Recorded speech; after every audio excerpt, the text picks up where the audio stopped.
2013 году семья из 4 человек, семья Чао, жила вместе в квартире в районе Саингпун, на западной окраине Гонконга. Чао Уинки, 65 лет, и его жена Сю Юэтье, 63 года, имели 2 сыновей – Хой Инг Чао и Генри Чао. Как и многие другие родители, Чао всегда стремились дать своим детям все самое лучшее и делали все возможное, чтобы обеспечить им светлое будущее. Бабушка и дедушка Чао счастливо добились успеха в недвижимости, когда купили квартиру в 80-х годах и продали ее за двойную цену всего через несколько лет. Они продолжали покупать и продавать так, и к 2013 году уже владели несколькими домами в городе. Оба ушли на пенсию и жили комфортно до одного дня в начале весны 2013 года. Ранним утром 7 марта 2013 года мужчина поспешил в полицейский участок города Саингпун в Гонконге, чтобы сообщить о пропаже своих родителей. Этот мужчина был Хой Инг Чао, старший сын Чао. С бледным и обеспокоенным лицом Хой Инг Чао рассказал, что утром 1 марта он попрощался с родителями перед тем, как уйти на работу, но когда вернулся вечером, он не нашел их дома. Телефоны его родителей тоже не отвечали. Хой Инг Чао сразу же позвонил младшему брату Генри, и Генри сказал, что родители поехали в материковый Китай на отдых. Возможно, они забыли сообщить об этом. Сначала Хой Инг Чао не придал этому большого значения, но после нескольких дней, не получив новостей, он начал переживать. Хой Инг Чао также заметил, что все вещи родителей остались на месте, они не взяли с собой багажа. Не в силах больше ждать, Хой Инг Чао настоял, чтобы Генри и многие другие помогли в поисках, а также сообщил в полицию. Генри также опубликовал статус в Facebook с заголовком «Родители пропали», прося всех помочь в поисках. Оба брата также связались с газетой Apple Daily, чтобы разместить информацию о пропаже родителей. Генри снял видеоролик, в котором призывал общественность помочь в поисках. В видео Генри старался выглядеть спокойным и не слишком переживать. Он улыбался и говорил, что родители поехали в Китай, но до сих пор не удалось с ними связаться.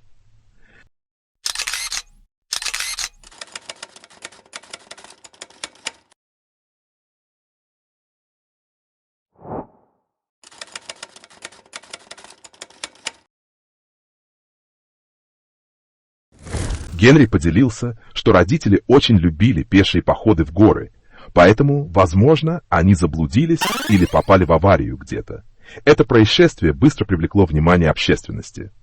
Вся Гонконг узнала о этой трагической истории. Все глубоко сочувствовали утрате семьи Чао. Немногие знали, что за спокойным внешним видом Генри скрывалась ужасная мрачная правда.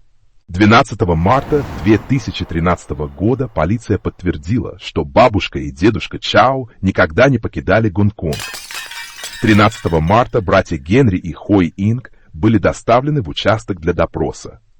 Полиция особенно обратила внимание на Генри. Во время допроса Генри постоянно отправлял сообщения и использовал телефон. В тот вечер друг Генри сообщил полиции, что в одной из групповых чатов WhatsApp Генри признался в своем убийстве.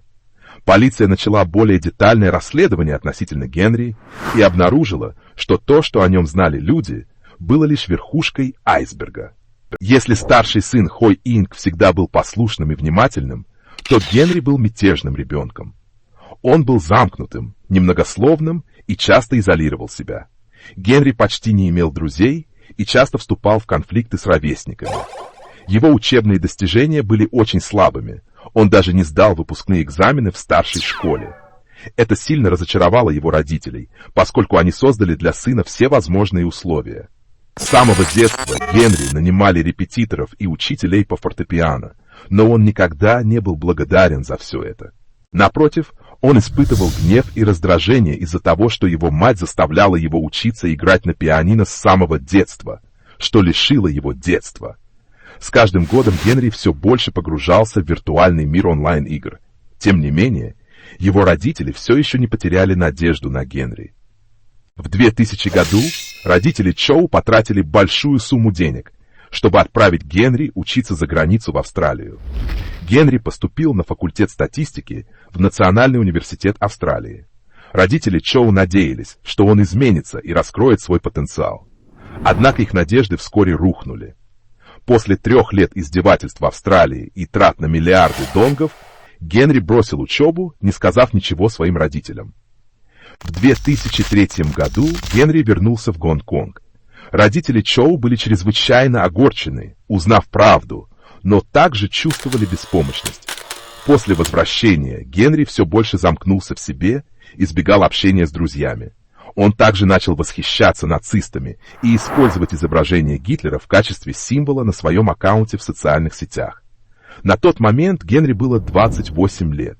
Он продолжал жить с родителями и все еще не имел стабильной работы. Чтобы помочь своему сыну найти путь в жизни, родители Чоу оплатили его поступление в университет еще раз, на этот раз в Гонконгский университет. В 2011 году знакомый семьи предложил Генри офисную работу, но всего через несколько недель его уволили за то, что он приходил рано и уходил поздно, игнорируя свои обязанности.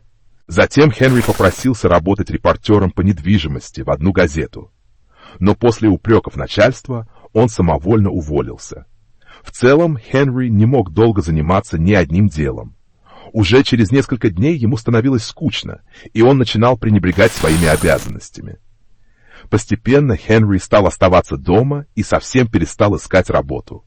Он поглощен просмотром анимационных фильмов и игрой в игры до поздней ночи. Генри ростом всего лишь 164 сантиметра, и он всегда чувствовал комплекс по поводу своего роста. Он считал, что его небольшой рост делает его недостаточно мужественным. Однажды он загрузил видео на YouTube, где сказал, что ненавидит, когда его считают слишком низким, и обвинял бабушку и дедушку Чао в том, что они заставили его учиться играть на пианино, вместо того, чтобы позволить ему заниматься спортом для развития роста.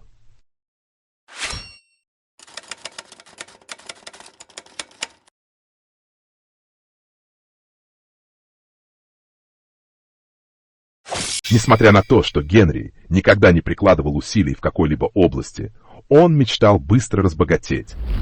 В 2012 году он решил инвестировать в акции, надеясь изменить свою жизнь. Однако, из-за отсутствия знаний, Генри потерял все деньги и оказался в долгах. В конце концов, сын бабушки и дедушки Чао даже был вынужден продать один из домов, чтобы помочь Генри расплатиться с долгами. Однако Генри не чувствовал ни сожаления, ни благодарности. Напротив, он продолжил инвестировать в акции, пытаясь вернуть деньги. В результате Генри понес еще большие убытки, чем в прошлый раз. Но на этот раз он не просил родителей помочь ему деньгами. Вместо этого он потребовал, чтобы бабушка и дедушка Чао продали все свои активы и разделили деньги на 3 части. Одну для них, одну для старшего брата и одну для него. Хотя бабушка и дедушка Чао любили своего внука, они не были настолько глупыми, чтобы поступить так. Они отказались и заявили, что больше не будут помогать ему выплачивать долги. Не нужно и говорить, насколько Генри был разозлен, услышав эти слова. Хотя у Генри было не так много друзей, у него был один особенный друг. Это Ангус Дзе Чунь Кей. Генри познакомился с Ангусом в 2007 году на одном из рабочих мест. Ангус был новичком в продажах, и оба быстро стали близкими друзьями. Ангус считал Генри как старшего брата, а Генри часто угощал Ангуса вкусными блюдами и покупал ему всякие мелочи. Ангус был добрым человеком, и его семейная ситуация была совершенно иной, чем у Генри. Он вырос в бедной, но сплоченной семье. Ангус жил с матерью и сестрой. Его отец покинул дом, когда Ангусу было всего 3 года, и только мать тяжело работала, чтобы воспитывать 2 детей. Ангус был не очень умным, не таким сообразительным, как другие. С самого детства Ангус часто становился жертвой издевательств и побоев от своих сверстников. Ангус только терпел, никогда не смел ответить. Когда он повзрослел, он работал кассиром, охранником и иногда выполнял работу канцелярского сотрудника. Мать и сестра Ангуса часто беспокоились, что он слишком доверчив и легко может попасть под влияние других. Любой человек может завоевать доверие Ангуса, просто угостив его обедом. Личная жизнь Ангуса тоже была полна неудач. Его первая девушка внезапно умерла, и ему потребовались многие годы, чтобы оправиться от этого шока. Затем он встретил другую женщину, которая была из Индонезии. Ангус думал, что нашел свою любовь, но прямо в ночь свадьбы он узнал, что у нее уже есть семья и дети в Индонезии. Она вышла замуж за Ангуса, чтобы остаться в Гонконге. Полный боли и разочарования, Ангус решил поехать работать за границу в Новую Зеландию, чтобы изменить свою жизнь. Здесь Ангус встретил другую женщину, но на этот раз она обманула его и забрала все деньги. Не имея другого выбора, Ангус был вынужден вернуться в Гонконг, оставшись без гроша и полностью отчаявшись. Он потерял всякую волю к жизни, много раз хотел все закончить, но каждый раз ему это не удавалось. Эти безнадежные усилия привели к тому, что у Ангуса возникли постоянные повреждения мозга, что вызвало замедленное восприятие и расстройство памяти. В таких крайних обстоятельствах Ангус встретил Генри, мужчину, который также был в отчаянии и злился на жизнь. Оба разделяли свою боль и легко соглашались друг с другом. Ангус услышал от Генри, как дедушка с бабушкой обошлись с ним плохо и оставили его в трудный момент. Они согласились с тем, что родители не должны были поступать так, и что Генри должен был получить больше от своей семьи. Затем они оба кивнули, согласившись с тем, что если бы дедушка с бабушкой исчезли, все было бы лучше. С этого момента темный заговор начал разворачиваться в извращенном и больном разуме Генри Чао. Утром 1 марта Генри сказал дедушке с бабушкой, что он только что купил новую квартиру.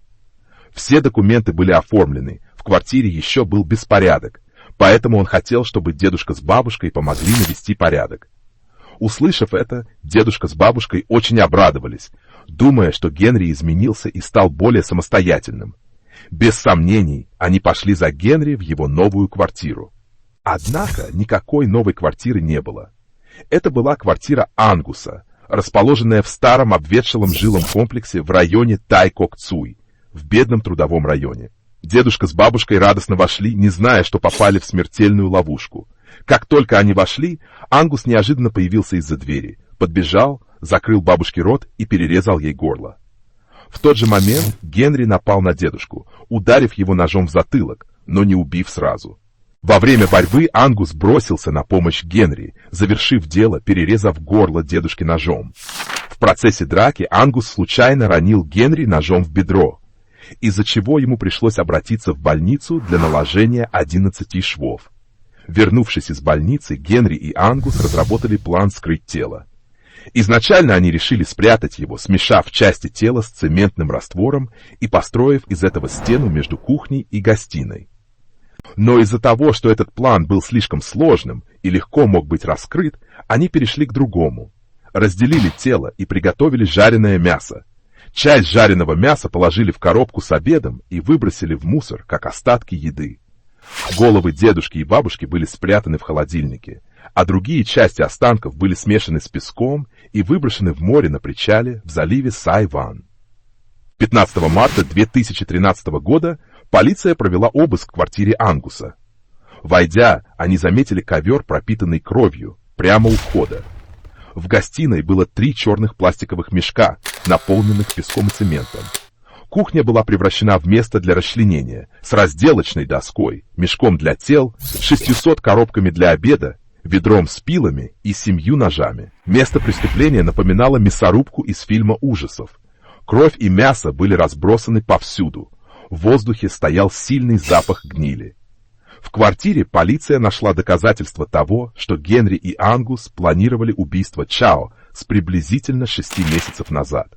Под матрасом в спальне Ангуса они обнаружили записную книжку с подробными указаниями по разделке тела, включая время, необходимое для выкачивания крови из тела с помощью шприца. Полиция считает, что эти записи были написаны Генри. При проверке камер видеонаблюдения в соседних районах раскрылась мракобесная правда.